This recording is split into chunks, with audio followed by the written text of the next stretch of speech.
Welcome to another edition of Dan Frequently Asked Questions.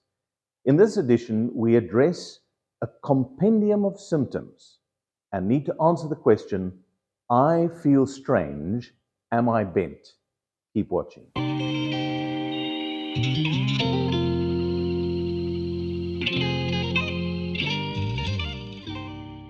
We got a question from a diver saying that he had done 3 days of nitrox diving, well within decompression limits, none of which exceeded a depth of 24 meters, and yet within 24 hours after the final dive, he developed aches and pains in various joints, including the muscles towards his spine.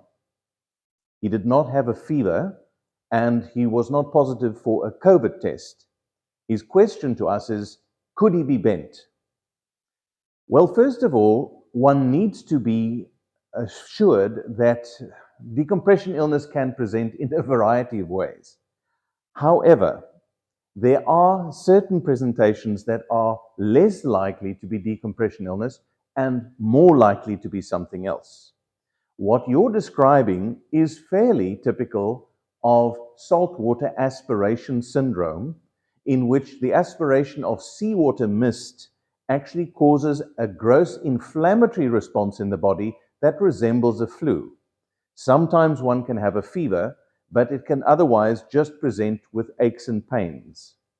Now, it is possible that bubbles going through the pulmonary bubble trap can release inflammatory mediators that may cause this malaise or the unusual fatigue that we usually refer to in diving.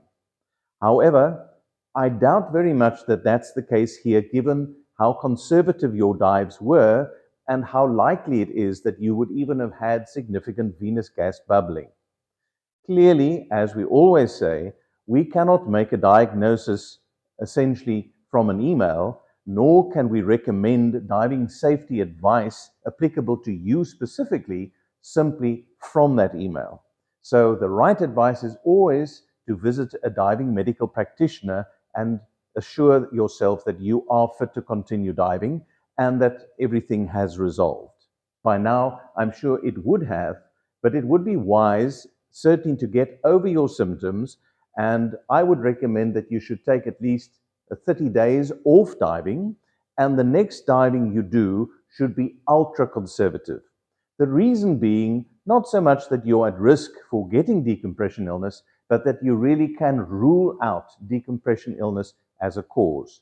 In the meantime, inspect the mouthpieces of the diving equipment that you used, if they were in fact your own, and see whether there's sometimes a small tear in the mouthpiece that allows aerosolized seawater to enter the lungs when breathing.